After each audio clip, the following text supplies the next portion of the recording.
வாழ்க வளமுடன். நான் கௌசல்யா லோகநாதன். மகரிஷியோட வீடியோ பார்க்கறதுக்கு முன்னாடி நம்மளுக்கு ஒரு லைன்ஸ் கொடுத்துருந்தாங்க. குடம் குடமாய் எடுக்க எண்ணினோம், எடுத்தது கையளவே, அதுவும் புனிதமானது அப்படின்னு சொல்லியிருந்தாங்க. நாம் அதிலிருந்து பெற்றது வெறும் ஒரு சொட்டு தான். பட் அதுலேயே நம்மளுக்கு ரொம்ப ரொம்ப ரொம்ப நம்ம லைஃப் சேஞ்ச் பண்ணுற அளவுக்கு எஃபெக்ட் இருக்கும் அந்த 3 விஷயத்துலையுமே.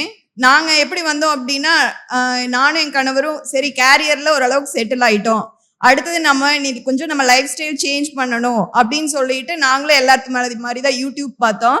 நிறைய ஃபுட் ஸ்டைல்ஸு எல்லாமே சேஞ்ச் பண்ணோம். பட் எங்களுக்கு ரிசல்ட் அப்படின்னு பார்த்தோம் அப்படின்னா ஒரு 50%. அப்போ ஒரு ஸ்ட்ரெஸ்ஃபுல்லான லைஃப்குள்ளேயே தான் இருந்தோம்.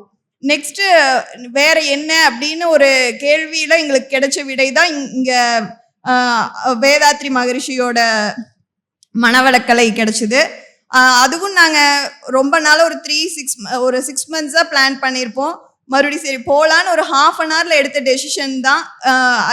பாலு ஐயா கிட்ட தான் கூப்பிட்டு சொன்னோம். பட் 1/2 hourல எங்களுக்கு எல்லாமே இது பண்ணி ஃபவுண்டேஷன் கோர்ஸ் இப்படி ஒன்று இருக்குது, இதில் போய் கலந்துக்குங்க அப்படின்னு சொல்லிட்டு எங்களை ரொம்ப அப்ரிஷியேட் பண்ணி எங்களை கூட்டிகிட்டு வந்தது பாலு ஐயா அவங்க தான். முக்கியமாக அவங்களுக்கு நான் ரொம்ப ரொம்ப இந்த டைமில் நான் தேங்க் பண்ணிக்கணும். நெக்ஸ்ட்டு பார்த்தோம் அப்படின்னா, நாங்கள் என்ன நினச்சோம் அப்படின்னா லைஃப் ஸ்டைல் அப்படின்னா வெறும் ஃபுட்டு யோகா அப்படின்னு நினச்சோம். யோகாவும் யூடியூப் பார்த்து செய்யறதுக்கு ஆரம்பித்தோம். அதில் அதாவது என்ன சொல்லுவாங்க அப்படின்னா, பாதி அறிவு இருக்கிறது ரொம்ப ஆபத்தானது அப்படின்னு சொல்லுவாங்க. அதே மாதிரி தான் இங்கே இருக்கிற கபால்பாத்தி செஞ்சோம். பட் என்னென்னா அங்கே மூலாதாரமெல்லாம் அவங்க இது பண்ண சொல்லலை. கபால்பாத்தி 3 மாசமா தப்பாகவே தான் நான் செஞ்சுட்டு இருந்தேன். நாங்கள் பாட்டுக்கு எக்ஸேல் பண்ணிகிட்டே தான் இருந்தோம். இந்த மாதிரி நிறைய விஷயங்கள் இங்கே வந்து எல்லா ஆசனங்களுமே அங்கே நாங்கள் பண்ணோம். ஆனால் எல்லாமே தவறாதான் பண்ணியிருக்கோம். அது இங்கே வந்து நிறைய தெரிஞ்சுக்கிட்டோம்.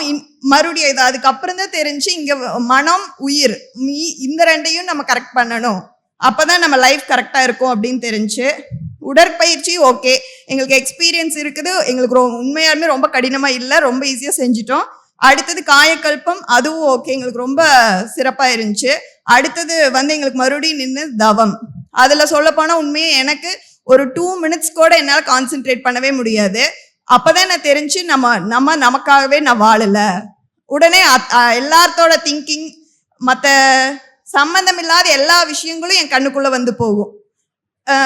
அப்போதான் நான் நிஜமாக என்ன ரியலைஸ் பண்ணேன். சார் சொன்னார், தன்னை மறக்காமல் பிறரை நினைக்காமல் இருக்கிறது தான் தவம் அப்படின்னு சொல்லிட்டு. அது இப்போதான் சொல்ல போனால் ஒரு 5% நான் பெட்டராக பண்ணுறக்கு ஆரம்பிச்சிருக்கேன். இந்த இதுலேருந்து நான் ஒரு டேக் ஹோம் மெசேஜை நான் எடுத்துகிட்டு போகிறது என்ன அப்படின்னா, லைஃபுங்கிறது ரொம்ப சிம்பிளுங்க. பட் அது ரொம்ப ப்ரீஷியஸ் ஆனது.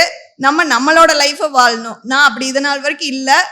இங்கே இருக்கிற செஷன்ஸ் மூலமாக தான் நான் அதை ரியலைஸ் பண்ணேன். நான் மற்றவங்களோட லைஃபையே தான் வாழ்ந்துட்டு இருந்தேன். அடுத்தவங்க பண்ண தவறுகள் தான் எனக்கு கண்ணு முன்னாடி தெரிஞ்சதே தவிர்த்து அவங்க பண்ண நல்லதை விட தவறுகள் தான் அதிகமாக இருந்துச்சு. லாஸ்ட்டாக என்ன சொல்லணும்னு நினைக்கிறேன்னா, எண்ணமே வாழ்வு, எண்ணம் போல் வாழ்க்கை. எல்லாருக்கும் தேங்க்யூ. வாழ்க வளமுடன்.